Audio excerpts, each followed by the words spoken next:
seminar of the year. So we started today with Jingyi, Professor Jingyi Li. So I'll give a little bit of a bio about her. She is a statistician and computational biologist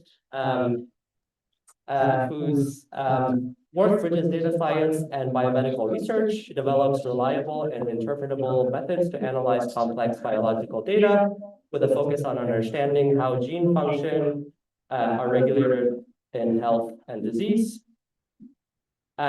She is a professor and program head of biostats at Fred Hutch. Very recently, she started this position, and she holds the Donald and Janet K. Guthrie Endowed Chair in Statistics and affiliate professor of biostatistics at University of Washington. She was before at UCLA, joined appointments in biostats and computational medicine and human genetics. So a little bit of logistics about this talk. She's happy to take questions during the talk, so feel free to ask her during the talk. And for the students who are taking the class, there is a sign-up sheet. Please put your name in the front of the sign-up sheet. In the front, come at the end of the lecture and put your name there. And as you've hopefully seen in the email, you'll be graded based on this. So, thank you. Okay, thank you, Armin, for the introduction. It's my great pleasure to give your first seminar in this quarter or academic year as well. So I recently joined Fred Hutch, moving to Seattle last month. So this is my new position, and previously I have been at UCLA for 12 years. And I have to say that my primary position previously was in statistics, with joined the positions in other departments. But unfortunately, I don't know for what reason, if you just Google my name, the first search you will hit was the biostat website. I think it's just a website design issue probably. But anyway, so it's my great pleasure to speak here. In particular, since my new position will be at Fred Hutch with affiliations at UW, I hope to build some new connections or potential collaborations with the group here. So the talk I will give today is unpublished, but we already have the archive posted. So I hope that this can be a framework that has general use across many applications. And what I will talk today is just the beginning of it, the prototype of it. And I really welcome your questions. So I will say that we titled the framework Nullstrap because we want to follow the name Bootstrap. You must have learned before.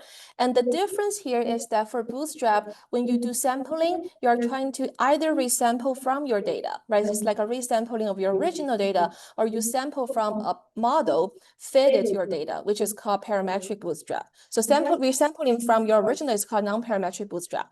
In our case, what we try to sample from is we call the null model, which should reflect your null hypothesis. So I'll give the motivation and the whole development history, the story behind the work. Why did we want to do this? And I want to emphasize one thing, that is, compared to existing work, which I will introduce later in my slides for this question, called variable selection, which means that you have a lot of variables as predictors of a response. You want to see which of them are predictive. So there are many work that has been focusing on controlling the false discovery rate. And what we hope to do better is to improve the power of discovering true variables as well as being fast. So the power and the computational efficiency are the two focuses we want to achieve for this new work. So with the introduction, I will give the notation that will be used throughout the talk. And this is a classical, very widely studied problem, variable selection in supervised learning. So in this setup, we have n observations, which is called our sample, for our sample size, for p variables serving as predictors or features, and one response we want to predict. So in this kind of framework, if your p is very large, an interesting question is which of these variables are predictive? That means they are useful in the prediction model. And how do we select them? So many of you must have learned about the lasso method, which is a sparse estimation method that allows you to find the variables that have non-zero coefficient estimates in the linear model. But for lasso, there's nothing you can really say about how many false positives or how are in my selection, in my selected variables, or how many false negatives, the variables I have missed. So Lasso has its own selection of this tuning parameter or hyperparameter called lambda for controlling the sparsity. And the selection of that lambda value is based on cross-validation in practice. So that means here the variable selection is based on your model prediction. However, in this case, since we want to say something about the false discovery rate among our selected variables, Lasso itself is not enough. So we need some additional filtering of the variables in the selection set by Lasso to achieve false discovery control. But as I said, previous work only focused on false discovery rate while ignoring the power issue. That is, if you don't select any variables, of course, your false discovery rate will be controlled. It's 0, but you are not making any discoveries. So I will show you this issue or phenomenon on a real data set very soon. So to formalize my discussion, in a linear model, we can write y as x beta star plus epsilon. And in this, how to say, classical setting, beta star indicates variable importance. So we can just define the ground truth for calling which variables as the signal variables based on those with non-zero true coefficients. And the complement to this set contains null variables, the ones with true coefficients as 0. So here, in the linear model, we typically assume that the error terms have a Gaussian distribution, and in the easy setting, the errors are independent with the same variance across our observations. However, we understand that linear model is not always predictive. If we want to be more general, we can write a model in this general form. So using F to denote the distribution of Y, the response given our predictors or variables in our design matrix. So you can see that in our setting here, we're talking about the so-called fixed design scenario in which we don't consider the P predictors or variables joint distribution. We don't consider how they are sampled, but we consider the conditional distribution of Y given X. So in this case, beta star always indicates the coefficients of the P variables. So as in the linear model and also in the more general model, P star is always serving as the parameter of our interest. While to make the distribution a reasonable distribution, we often need a nuisance parameter. So in the linear model case, it's just the sigma squared. But in more general settings, it can be finite dimensional, multidimensional, or it can be even infinite dimensional, such as a function, if we talk about the Cox regression. In that case, we still have the coefficient of interest as our coefficient vector, but we have the other part that denoted as this function. So in other words, this general form can cover models from linear models to generalized linear models to Cox regression models and even Gaussian graphical models. So this is the true model. And how do we define our discoveries? Suppose that we have a procedure for us to select variables. Then the selected set is denoted as S hat. You see, this is considered as an estimated set for the signal variables denoted as S, while the null variables are denoted by S0. So we will use those notations throughout. So false discovery rate is defined as follows. So I'm introducing the definition in the frequentist framework. It's defined as the expectation of the so-called false discovery proportion, FDP. FDR is the expectation of FDP, and FDP is defined as this ratio. In the ratio, the numerator is the intersection size of S hat and S0, meaning that this is the number of false discoveries in our selection, divided by our number of selection, the size of S hat. But we require this to be at least 1 in the denominator, so we don't have a dividing 0 issue. So this ratio is the proportion of false discoveries among our selection, FDP. And as FDP is a random quantity, since S hat is random, because S hat depends on our sample. If our sample is random, then S hat is random. So we consider FDR as the expectation of this random ratio. So how do we control the FDR? In this phenomenal 1995 paper that introduced FDR, the procedure is named under the two authors, Benjamin Hochberg. So they propose a procedure to decide a p-value threshold. So in this case, if you have p variables, each variable will have a p-value indicating whether it is a null variable. So you have the p-value, a test for each variable. And if you take the p-values together, this Benjamin-Hochberg procedure allows you to rank the p-values from the smallest to the largest, and each p-value is compared to an increasing threshold. So the smaller the rank, the order, then the threshold it compares to is smaller. So it will tell you where to stop and then call your discoveries. So in other words, Benjamin-Hochberg allows you to do FDR control using p-values. But it has this independence assumption of those p-values, which means that you need to have your p-variables and their resulting p-values independent. And this may not hold. So therefore, later, Benjamini and Iacotelli proposed this BHQ procedure, also known as BY procedure, to allow FDR control with positive dependence. So this is the history. But to make sure that these two procedures can enable valid FDR control, you need to ensure that the p-values are valid. By valid, I mean that if the p-values are from the null hypothesis or the variables are null variables, then each p-value must be uniformly distributed between 0 and 1. That is a key assumption for the procedures to work.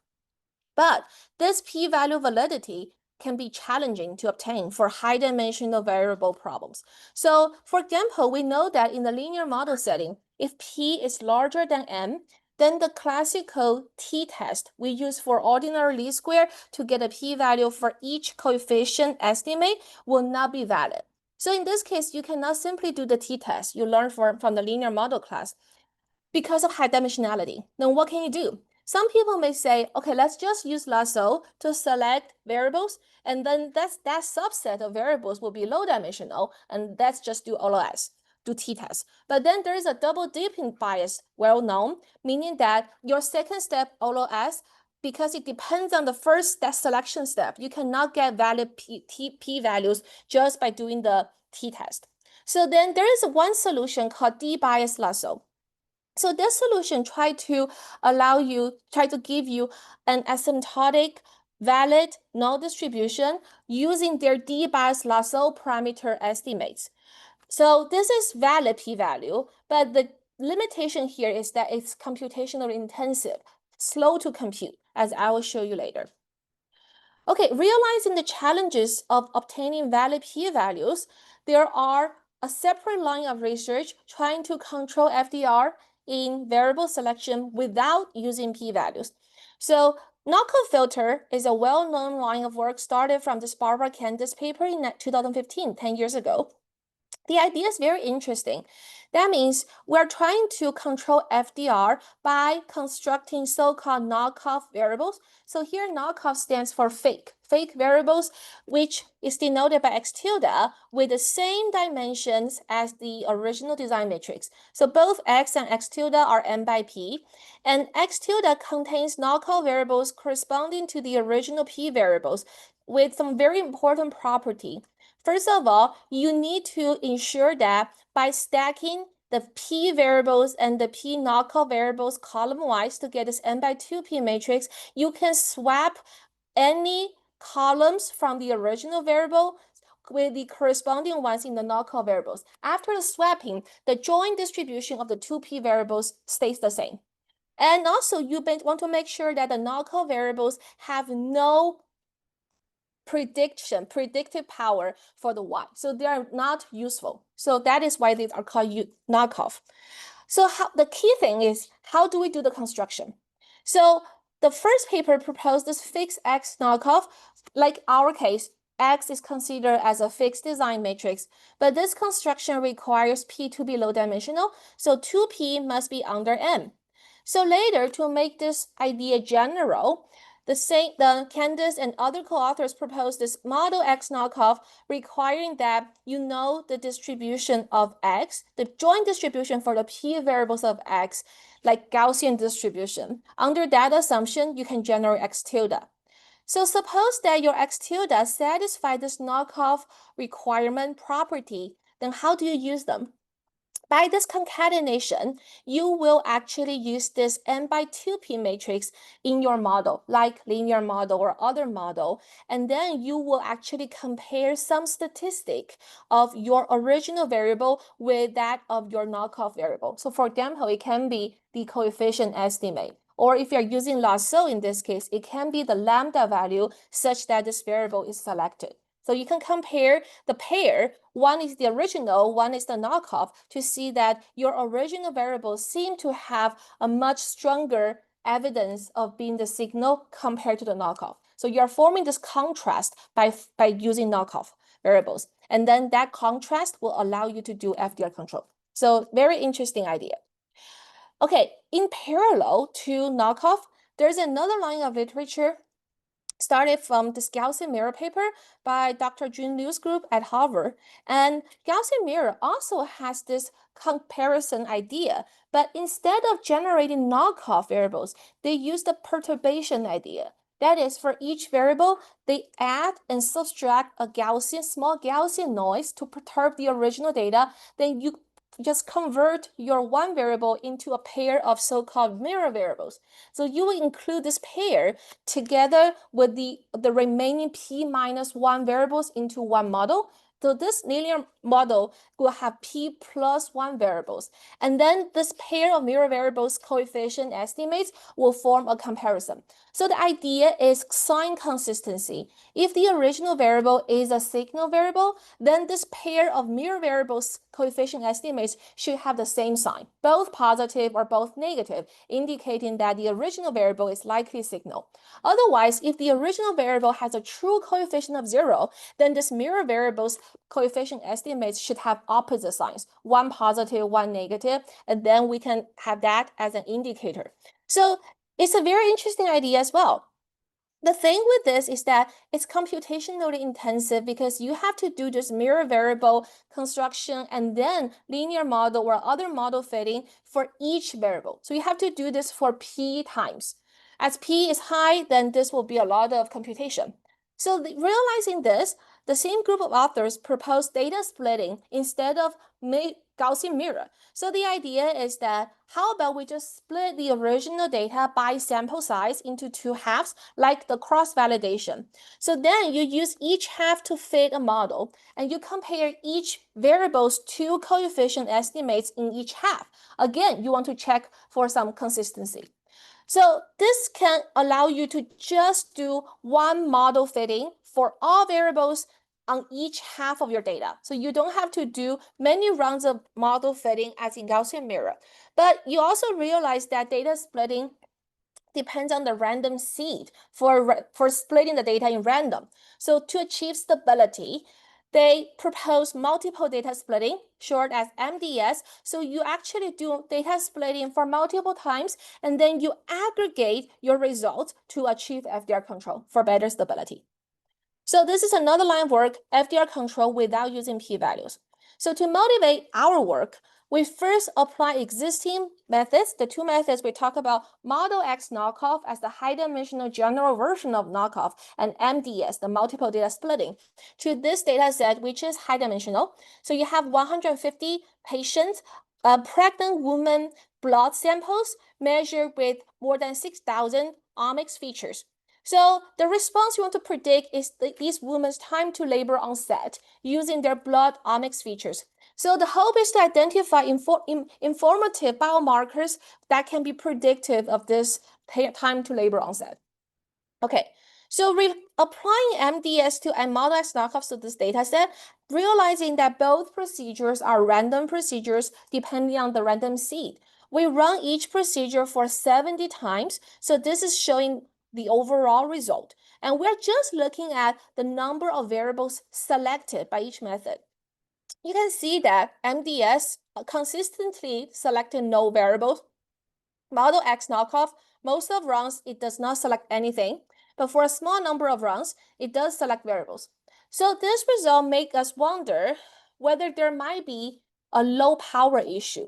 Right? So if they don't select anything, it means that they don't make any discoveries. So to scientists, this means no discovery power, and they wouldn't be happy. Since they have this data set, they want to discover something. So we want to investigate this issue by thinking about how can we improve the power.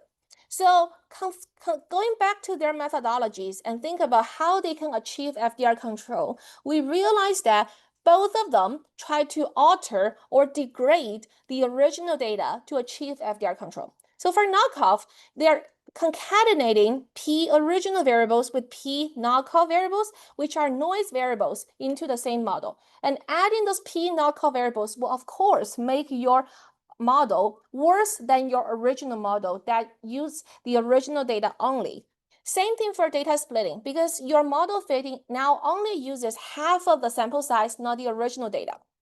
So in other words, we're trying to pay a price of having worse data, lower power to achieve FDR control. In particular, I want to emphasize that one very important theoretical property knockoff wants to achieve by having that swapping property is so-called finite sample FDR control. So they want to be able to control the FDR at any sample size n. So our question is, can we develop a method that preserves the original data without alteration or degradation, but still achieve FDR control? So with this question, we have two motivations from our previous work and also the textbook. Motivation one from our previous work is this one we developed for analyzing single-cell RNA-seq data. So this is a work in which we realized, and also together with other groups, including Daniela Witten's group here, we realized this issue about double dipping. So called that you analyze single-cell RNA-seq data by first performing clustering of the cells to define two groups, and then between two groups, you do a two-sample test for each gene. So in other words, the second step depends on the clustering result of the first step.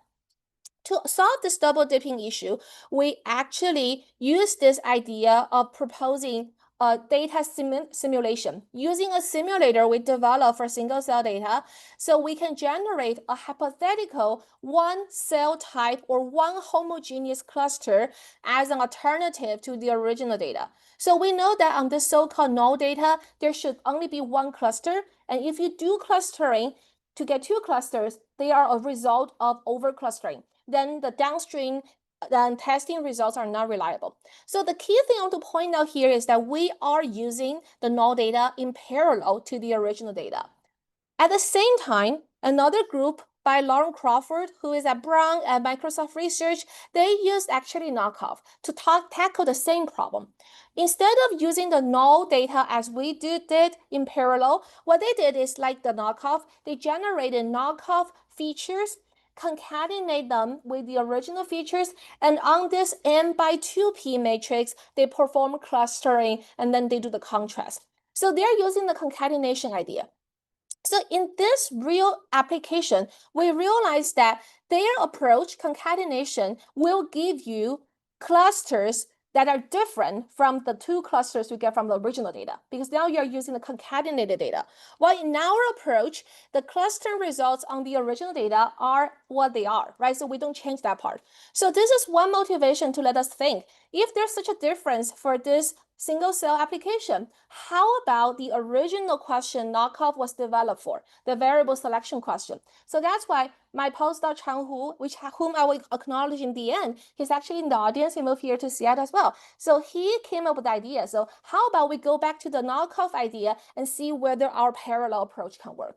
So that's motivation one. Motivation two from the textbook, likelihood ratio test. So this is something we actually think about, right? Classically, how do we compare two models, one under the null hypothesis, some constraint, one under the alternative hypothesis, less or no constraint? So using likelihoods, we can actually find the constraint maximum likelihood under the null, and also find the maximum likelihood under the alternative for the same data. So we actually use the data to fit two models to compare the two likelihoods. And the idea of likelihood ratio test is that, of course, the more complicated, less constrained model will give you a larger likelihood. But whether the two likelihoods difference or two log likelihoods difference is meaningful, is significant, we do a test. So in this case, we rely on likelihoods. But nowadays, in many applications, we know that likelihoods may be difficult to obtain, or in many, algorithms, they don't work on likelihoods, they work on the data. So our idea is, can we convert the null likelihood here into a data set? Then we can work with the so-called null data to be more flexible. So with these two motivations, we propose Nullstrap. In short, it means that we're trying to sample from a null model. So in the first, the first component of the Nullstrap is the so-called synthetic null data. So what we hope to generate here is a different response denoted by y tilde from the model which we modified to reflect our null hypothesis. So in a general form, if you recall, we have a nuisance parameter and we have the true coefficient of interest, right? Beta star and nu star.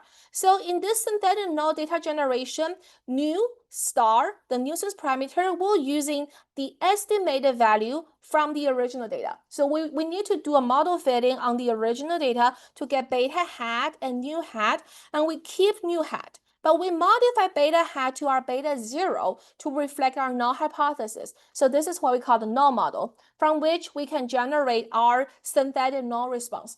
As we are in the so-called fixed design scenario, X is conditional. So that's why we use the same X as the original data, and we only change Y to Y tilde.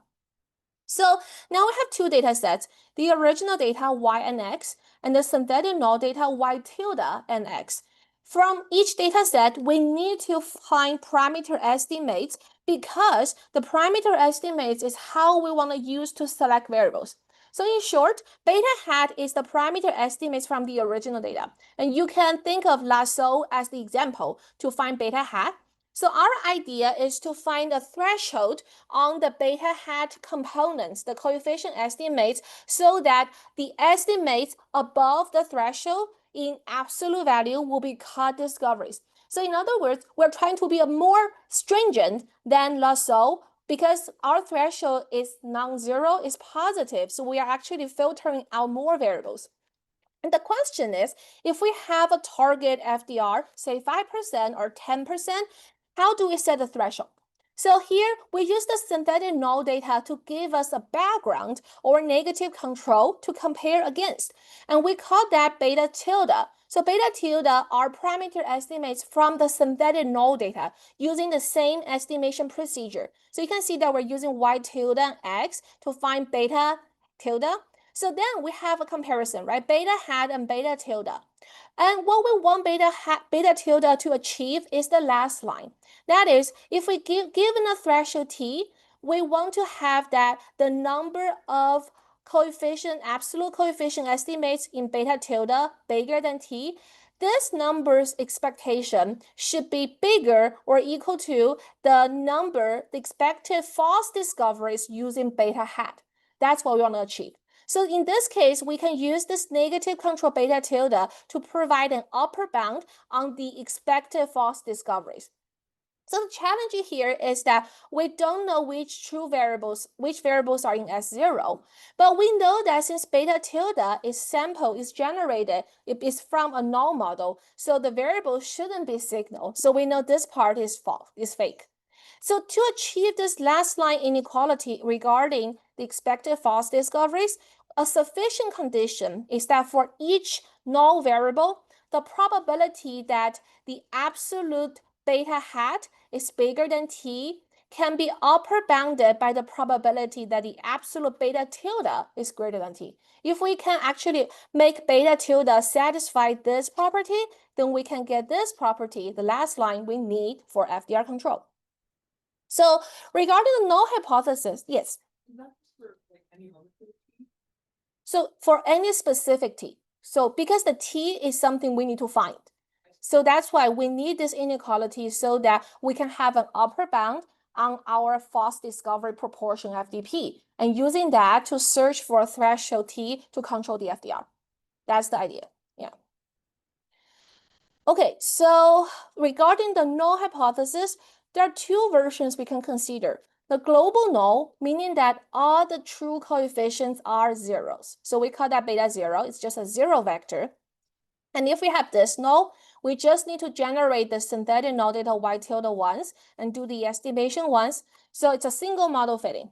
However, what we really want should be the individual null. That means for each coefficient, for each variable j, we are interested in whether its coefficient, true coefficient is 0, right? And for other variables coefficients, we don't care. So in this case, if you go for individual null, you need one null hypothesis for each j, and you need to generate the synthetic null data from that model, and then you do parameter estimate from that synthetic null data. And you need to do this for p times. So again, we run into this computational intensive issue. Yeah.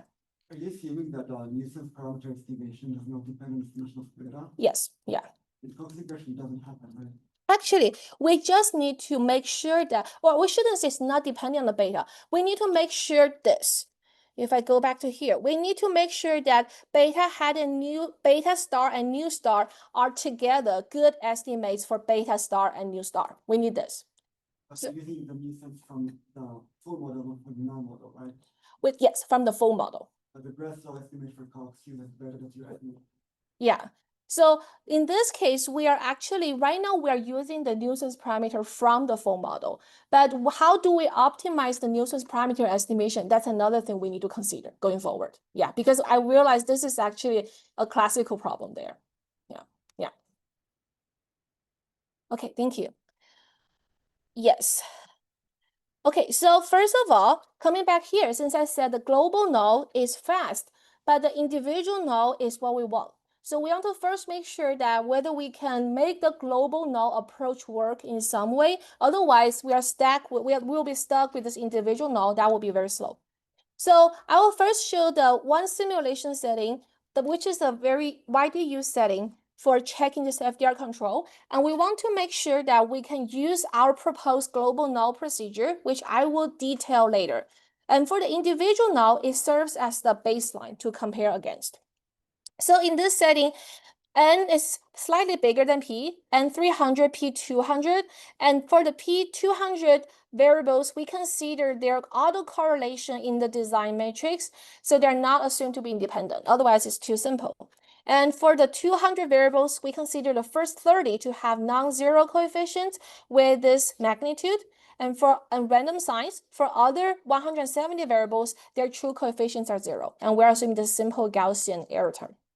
So under this simple setting, we can see that at a target FDR of 0.1, the two procedures can both control FDR quite well. And I haven't introduced the procedure yet, so that's why just be patient. I will say the detail later. Then this is just to justify we can use global null. But if you compare the power, as expected, individual approach give us better power when the variable autocorrelation is low. But once the variable autocorrelation gets high, meaning that they tend to behave together, we actually see a better power using the global approach. And in particular, even when the individual null has better power, their difference between the individual and global is quite small. So that's why we decided to go with the global approach because it's computationally fast. So this is to justify that. But to make the global null work, again, to ensure this key property that the probability of having this tail probability can be upper bounded by the beta tilde for the beta hat in the null variable set. To ensure this important property, one thing we need to do is to ensure to add some positive factor, we call that correction factor, gamma MP, to the absolute value of beta tilde j, to each component of beta tilde. And this is to ensure this can hold. And the idea for adding the correction factor relies on our control of the estimation error.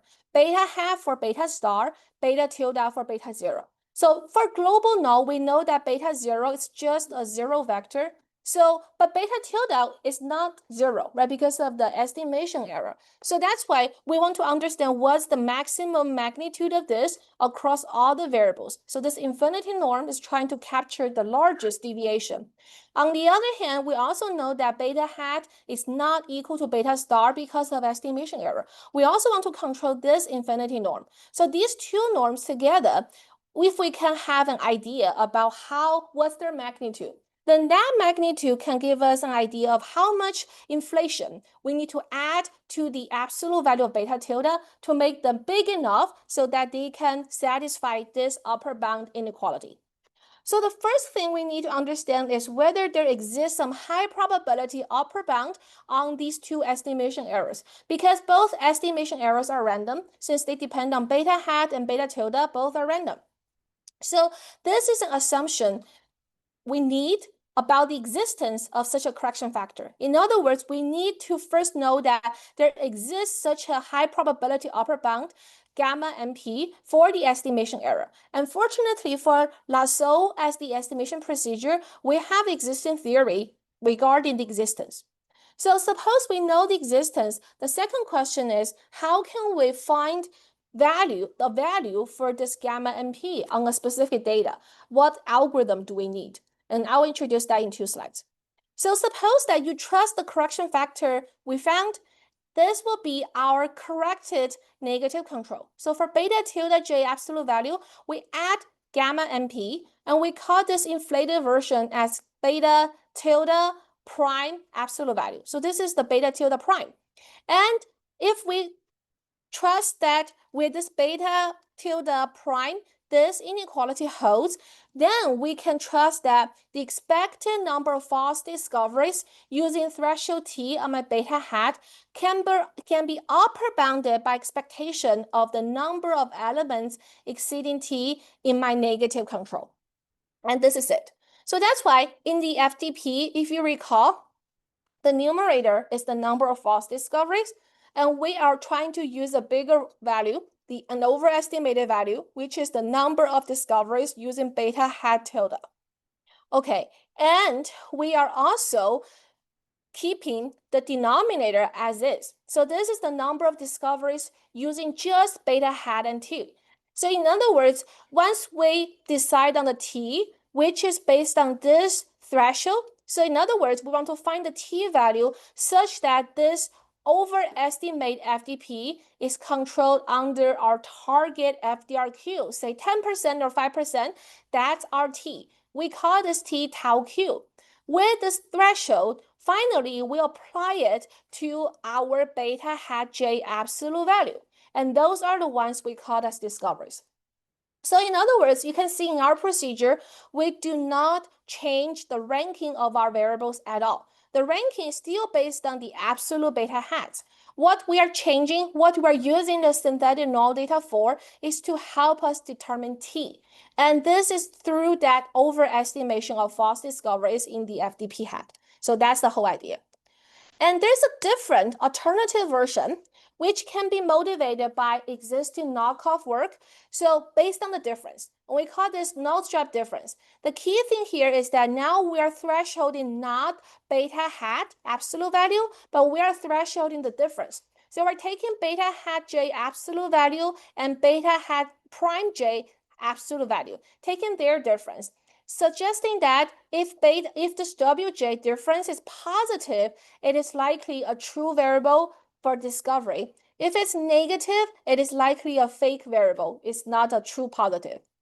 So in this case, we can use the symmetry property of WJ, because if the beta hat J and beta tilde prime J are similar or they are random in magnitude, which one is bigger for a null variable, then we can have a symmetry for the two tails of WJ for null variable. So in this case, we can have a different estimate for FDP, and we can use that to find the threshold T on WJ. So this is also possible. But one reason why we prefer this approach than this approach is because in this approach, the synthetic null data randomness is involved in WJ. So in other words, it gets into the ranking of the variables, not just the threshold. So in terms of stability, this one is better. But this also relies on that your beta hat is good estimate, they're unbiased estimate. Okay, so regarding the theory, why our procedure work, I have to first acknowledge that we can only achieve asymptotic FDR control theory because we rely on that our estimates are good, right? In other words, we have this asymptotic consistency for parameter estimation. That must be the starting point of everything. So in other words, we cannot achieve the finite sample FDR control the knockoff method achieves. But on the other hand, we can also use the classical theory approach to say that, okay, the FDR control is asymptotic, so this inflation term will actually go down to 0 as NMP go up to infinity. But of course, this depends on the NMP required for estimation to work. For example, for lasso to work, it has this requirement about the relationship between NMP. And also, if we have the minimum signal strength, like the minimum non-zero value so the minimum true coefficient for the signal variable to be at least 3 times bigger than the correction factor, then we can have perfect power asymptotically. So these are the things we can say. But the theory also, I want to acknowledge that we assume that the correction factor as fixed. We assume it's a constant. But in practice, we have to find it in a data-driven way. And how do we do it? So given a time constraint, I will just introduce the algorithm on a very high level. So the idea is to use Bootstrap. So knowing that here to satisfy this inequality, the challenge here is that we don't know what's S0, the true null set. We don't know this information. But if we use Bootstrap idea, we can replace this F true model by F hat, our fitted model. And if the fitted model say by lasso, we can have the 0 variable set from the fitted model, and that can allow us to do calibration. So in other words, we change everything from the true model F to our fitted model F hat. So taking the fitted model as a true model, we can generate our data by sampling. We can also generate the synthetic null data using our procedure. So we can repeat this for many, many times, for capital B times as in Bootstrap. So each time we can find the corresponding gamma value, so we can ensure the calibration or inflation is enough to have the FDP controlled. So we can do this for capital B times. Each time we get a gamma value and pulling them together, we find the 95th quantile and upper value as the correction factor. So the key idea is that we're using the calibration by assuming, we're doing the calibration by assuming F hat as a correct model. Okay, so conceptual summary, I would say that we are similar to knockoff in terms of using data synthesis. We both do this, but we are using the synthetic data, null data in parallel, while knockoff using it in concatenation. Comparing to Gaussian mirror data splitting, they are also using data in parallel comparison, but they do data perturbation by adding Gaussian noise, or they do data splitting. Okay, so for the rest of the time, I'll just quickly show how we can do this for linear model as the simplest example. So for the parametric case, in the linear model, since we assume the coefficient to be 0, we only need the random errors. And the random errors, we can actually estimate them actually using a parametric Gaussian assumption. Using this, we can sample the new random errors for our null data, and that will become my y tilde. So this is under the Gaussian assumption for our error term, and this is showing how it can work. So if this is the original data with just one variable, linear model, so using our preservation of the error distribution, this is our null data, how it looks like. The slope is flat, but we have the errors. If you just do permutation, you can actually disrupt the relationship between y and x to still create a null case, but then you can see your error distribution magnitude is much bigger because you don't preserve the linear relationship. Or you can do it non-parametrically. That is, if you take your original fitted linear model, get the residuals, you just resample the residuals to get your new random errors without assuming Gaussian distribution. And that epsilon tilde can be your null data. Okay, so for lasso as the estimation procedure for our linear model, this theory from this 2008 paper already established the existence of the correction factor, but there's an unknown constant. So that's why we still need to find it through our data-driven algorithm. The second simulation setting is a very comprehensive one adapted from the literature. So this is what knockoff data splitting papers used. So fixing the n as 2000, we vary the number of variables from 500 to 3500. We also vary the autocorrelation parameter for our variables from 0 to 0.9. This is the signal magnitude interval. This is the target FDR level. And this is the default setting. So under this setting, each time we change one simulation parameters across its range to check the results. And I want to show one thing, that is across the number of variables, if we report our total computational time for each procedure, you can see the clear advantage we have. So this is highlighting the time in seconds compared to Model X knockoff MDS. We are much faster. In particular, BHQ used the D-bias lasso p-value approach. This is the slowest. So regarding the result, I'll just be quick by saying that across autocorrelation, other parameters, we check both FDR with the target as 10% and check the power. So you can see that our two procedures control the FDR and has power advantages when the autocorrelations are high. Across the magnitude, we have FDR control, we have the best power, even compared to the p-value based approaches. And across target FDR, same conclusion, controlled by regardless of the target FDR being 10% or 40%, we see the whole range. And also 0.05, we also have the power advantage. And finally, across number of variables p, dimensionality, this is one exception. We can see that when the p variables are high dimensional, p greater than m, the BHQ procedure using the D-bias lasso does have FDR control and the best power. Well, the BH procedure doesn't work very well. The FDR is not controlled, but BHQ does work very well. But this is at the price of very extremely long computational time. Well, compared to other procedures, including Model X knockoff and data splitting, we have the power advantage. Finally, this is showing the overall ranking quality. So AUPR, area under precision recall curve, this doesn't depend on specific FDR threshold. We're just comparing the overall ranking for separating signal variables from null variables. And we can see that using the original data's coefficient estimates, we are doing better than using the knockoff and also data splitting. So because of our procedure only determines the threshold, but not the ranking, so the null data is only involved the threshold, we have much higher stability across different random seeds than other procedures, knockoff and data splitting. Finally, I want to say that we consider model misspecification. How about we're sampling data from a different distribution, like the true model is Gaussian error, but we are sampling from a Laplace distribution, and we can see we have very good robustness. We still control the FDR and achieve good power.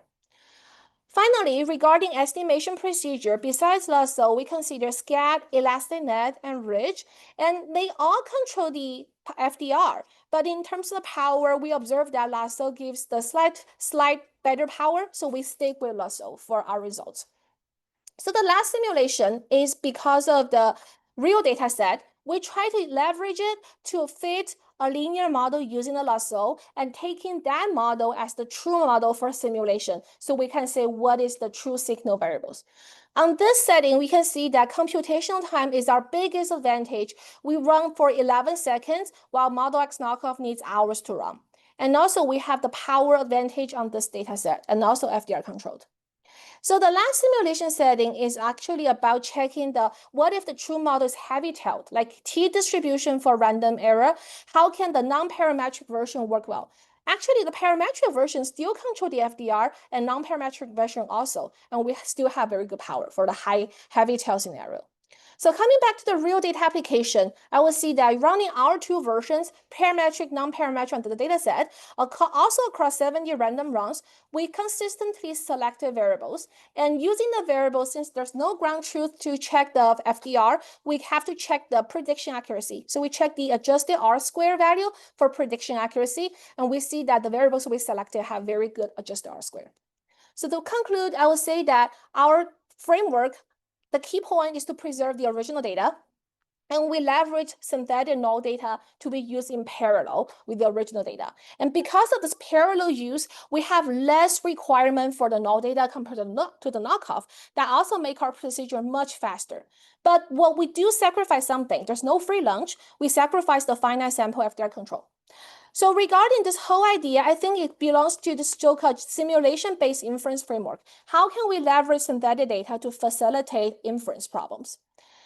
And I want to say for future direction, so our current theory is still very limited because we don't consider the correction factor to be selected data driven. And there are many theoretical questions we can ask if this procedure is shown to be useful in other models. And regarding my application in bioinformatics, I would say that the reality is that many algorithms are black boxes, so they're lack guarantee. And I feel like synthetic data can provide opportunity here. So to conclude my talk, I would say that just several days ago, there was an independent benchmark posted on preprint. So this is by two scientists in an AI company. They actually happen to see our work and they compare Nullstrap with some published work at Nature Biotech. So this is a method called stable. And this method actually is a stability enhanced version of knockoff. So they run knockoff for multiple times and do stability aggregation. So comparing Nullstrap to stable, they actually said that we consistently performs better. In particular, this is about the AUPRC and F1 score results for accuracy. The red one is Nullstrap, so it has higher values consistently in their simulations. And this slide is about their running time. So they report that Nullstrap even runs faster than the simple mutual information calculation. So which means that we really have the computational advantage here. And stable runs much slower. So finally, I want to say that this is our archive paper. So we're still in the stage of process of submission. Hopefully can publish soon somewhere. And I want to acknowledge my postdoc Chang Hu for coming up with this idea and leading this work. So I will give him the full credit for making this successful. And also my other previous master student at UCLA, Ziheng, who is now a PhD student at Rice himself. So thank you for your attention.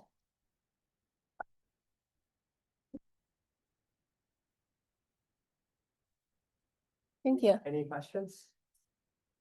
Yes.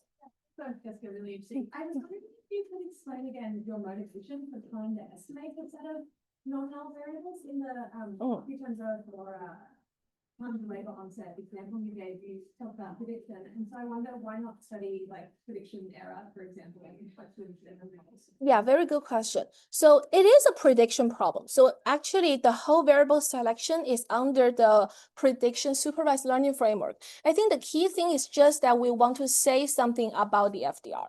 I think that's the key thing. Not just selecting them, but having some guarantee. But to be able to say that, you need to have a assumed true model, right? Because given a true model, you can say which variables are true variables, signal variables, which are null variables. Then you can have the FDR. Excellent. All of that. Yeah. If you get that data generating procedure totally wrong. Yeah. Have you looked at the Yeah, that's a very good question. So this is not something in our current manuscript. So our manuscript is assuming that you have some slight model specification, like the error distribution may not be Gaussian, maybe heavy tail, but we don't consider that when the signal part of your model is totally wrong. I think that is very useful, very important practice. But what we hope to do next is that how can we add another step before the whole procedure, which is model selection. Because you first need to decide on a reasonable, good predictive model to start the whole thing. Yeah, thank you. Any other questions? So in the procedure where you say use the band for correction on the device losses, there you're like keeping two values and then Exactly. the roundabout way. Yeah. FDR. That approach in comparison to saying directly sort of targeting the FDR, is that more assertive, like is there something power or Good question. I think slowness is the bigger thing. So I would say I did acknowledge that when the variables are very high dimensional, in fact, if you are able to complete the computation for this BHQ, so you're using the d-bias lasso to get p-values and you're using the BHQ procedure to control the FDR. Yes, you can control the FDR and achieving very good power, but this is very computationally intensive. Yeah, thank you. And also this is only for linear model. But for other types of models, for d-bias loss, it's not clear how to use. And for my talk today, I didn't present our results for other models. We do have those in our manuscript. Yeah. If there is very, very quick question, but I think it's maybe better to stop. Sure. All right.